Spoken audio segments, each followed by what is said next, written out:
In 2015, YouTube as a whole was facing an upcoming trend known as reaction videos. To some degree, they had always been present, but the format that most had come to associate with the name was first popularized at this point. This format was simply to record oneself watching another video and place said video in the corner of the screen. The problem being, most of these channels would refrain from any form of editing to such a degree where the source video could be viewed uncut and unmodified in the corner, thus replacing the need to watch it if the reaction video had been seen first. Many often stated that reaction channel viewers would simply subscribe in order to watch videos in the corner of the screen without having to search for them. It was viewed as a means of draining potential viewers from the channels chosen as reaction material. In combination with an update to the algorithm that favored watch time and viewer retention, this genre began to flourish, and with widespread criticism already building, it was only a matter of time before something had to give. In mid-2016, as reaction channels reached their cultural peak, the site's most influential creators at the time began showing their displeasement with the format. Notably PewDiePie, iDubbbz, Great Andare, Leafy is Here, H3H3, and I Hate Everything. All while YouTube drama became ever more popular, and critiquing channels became a genre in and of itself. What resulted from this was a site-wide condemning of the format, and for most reaction channels at the time to experience enough pressure to alter their videos or quit the genre entirely. But due to how big of a topic this was at the time, public attention on these channels burned out within a few months, and the subject was seen as too overused to bring it back up.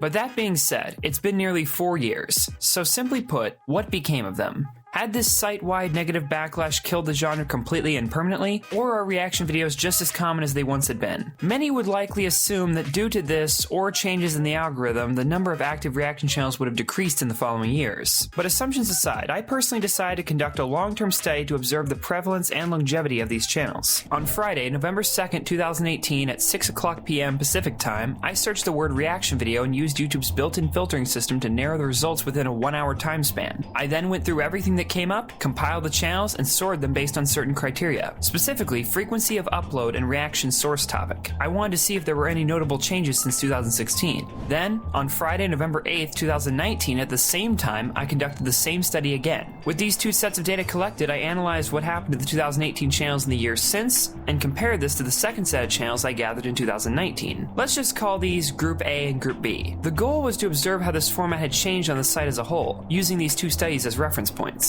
In total, I checked the upload frequency, subscriber count, video genre, and startup date for Group A in 2018 and again in 2019. Then repeated this process one more time for Group B. So with all that said, the results were fairly interesting. When doing the original search in 2018, the word reaction video pulled up 74 results. Of them, 68 were reaction video related. The other 6 I'll call red herrings because they're videos that for one reason or another have the word reaction in them and should be discounted from this study. Most of them were chemistry related. Oh, but on the plus side, it was thanks to them that I found this guy. He's a chemistry teacher who posts his lessons online and has become massively successful, apparently. It's got nothing to do with anything, but I just thought this was pretty wholesome.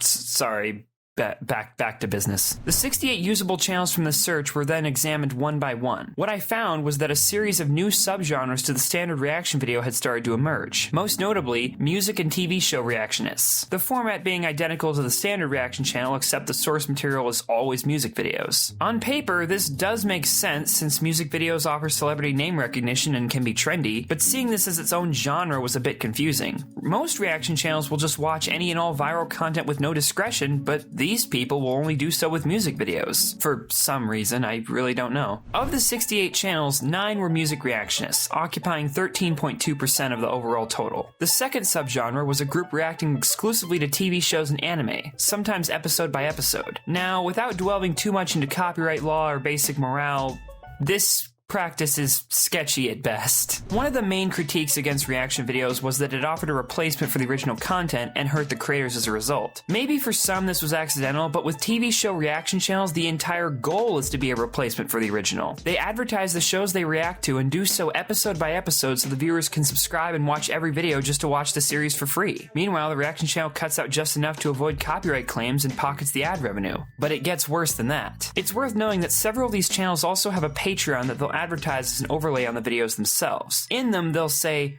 full reactions are available there, with the implication being that viewers can pay to view the uncut episodes of whatever series the channel reacts to. For this specific channel, the full reactions are locked behind the highest tier, $8. Now, the ability to view the amount of money being pledged has been locked, so there's no way to know for sure how many people have signed up for this tier, but all I'm gonna say is that 140 patrons is suspiciously high for a channel with 40,000 subscribers, especially when the only other reward for it is access to polls. But morality isn't the focus of this study, so take all of that with a grain of salt, and obviously don't seek out any of the people I've mentioned. Please don't. Like, seriously, don't. That'll get me in trouble. I don't want that. The goal here is only to understand the significance this subgenre has to reaction content as a whole. And of the channels gathered, this subset occupies 13.2% of the total, which is 9 out of 68. The remaining categories, however, are quite niche by comparison, but worth mentioning nonetheless. The first is amateur and part-time reactionists, which is basically just a category I created for people who did in fact upload a reaction video that day,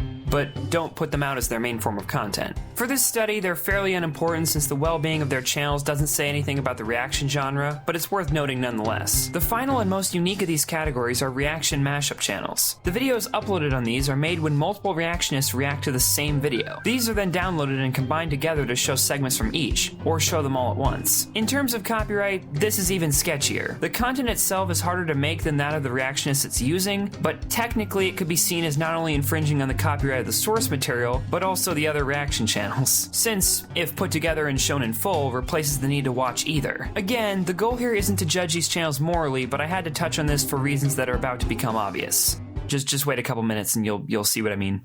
Aside from the subcategories, the most common form of reaction video was the kind that most commonly associate with the genre. That being, sitting and watching a video uncut with no set source material. Oftentimes the video chosen is trending and made by another YouTube creator, which was the source of the original grievances by the online community.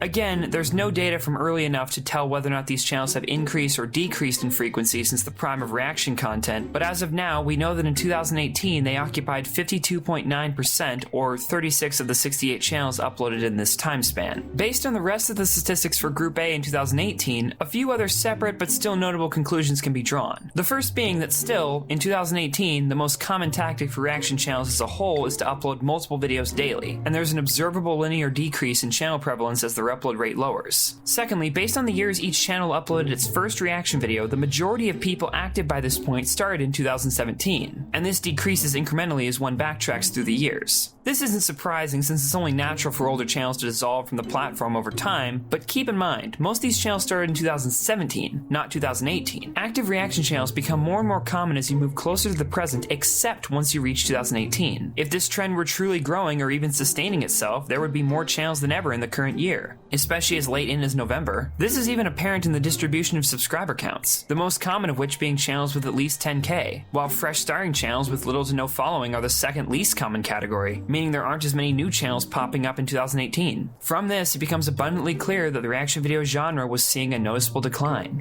After 1 year on the dot had passed, I rechecked every channel I'd gathered from the previous year to see what had become of them. What I found was mostly underwhelming. Mostly. As is to be expected with the passage of time, some channels slowed their upload rates or even stopped altogether, and now there's a much greater variety in upload rate across the board for this group. In terms of subscriber count, there's been little to no widespread shift. Some passed a few mile marks, but the overall distribution stayed the same. Nothing suggesting there had been any rapid growth in the genre as a whole. Some of these channels were deleted, which again is unsurprising since it's not unheard of for people to do so when they have the desire to quit the platform, but interestingly enough, 5 of the 6 reaction mashup channels have been removed, but 2 of which bear a suspension message for copyright violations. As I stated before, this subsection of reaction content in particular is at risk because it not only devalues the source material, but also the reactionist videos as well. Both types of reaction videos still fall into sketchy copyright territory, but in this situation there are a lot more parties affected. Ironically, it's very likely that these accounts were flagged for copyright violations by other reaction channels or their fans. Aside from this, there has been no definite trend of deletions for any other genre, and no suspensions outside the reaction mashup channels. A few channels did randomly vanish, including a channel called It's Dro, which had over 700,000 subscribers, but from what I can tell, none of these deletions were copyright related. After having taken a second look at the reaction channels I'd gathered in 2018, or Group A, I waited until just over a year had passed and conducted the study again to get a second set of reaction channels, or Group B. I searched reaction and filtered it down to the span of 1 hour at the same time on the same weekday as I had a year prior. The search yielded 89 results, 13 of which were red herrings, leaving 73 reaction-related videos in total. A slight uptick from 2018, but close enough to the original 68 to suggest that the trend hadn't reignited. The relative number of these channels may be similar, but the distribution of the subgenres is a much different story. Some, like TV show reaction channels, part-time reactionists, and even the reaction mashup channels have remained relatively unchanged over the past year. Though granted, reaction mashup channels have seen a reduction from 6 to 2, most likely for the reasons previously mentioned. There was also a small yet noticeable trend of sports-related reaction reaction channels popping up, which warranted its own category. There were only 4, but it was a change nonetheless. However, a much more noticeable shift occurred with the other categories. In 2018, over half of the total results were standard reaction channels, but in 2019, music video reaction channels have now replaced them as the most common form of reactionist, making up 42.2% of the grand total. Standard reaction content has dwindled down to being a minority, presumably in part by old channels from the genre's heyday slowly fading from the platform, and being proportionally displaced by new music video channels. This is substantiated by examining the startup dates of channels in Group B. Unlike the prior year, startup dates for channels in 2019 were higher than ever at 48.6%. One may notice that in this second graph, the creation dates of the channels decreased linearly, even in 2018. So it's possible that due to the limited sample size of the last graph, 2018 may not have been an all-time low for the genre like the prior one suggests. But regardless, from the data that exists now, it's clear that more people are becoming reaction channels than they had before, or the older channels are leaving the platform. Most likely a mixture of both, as this is common for any trend. But the difference being that more music reaction channels are popping up, leading the genre in a new direction.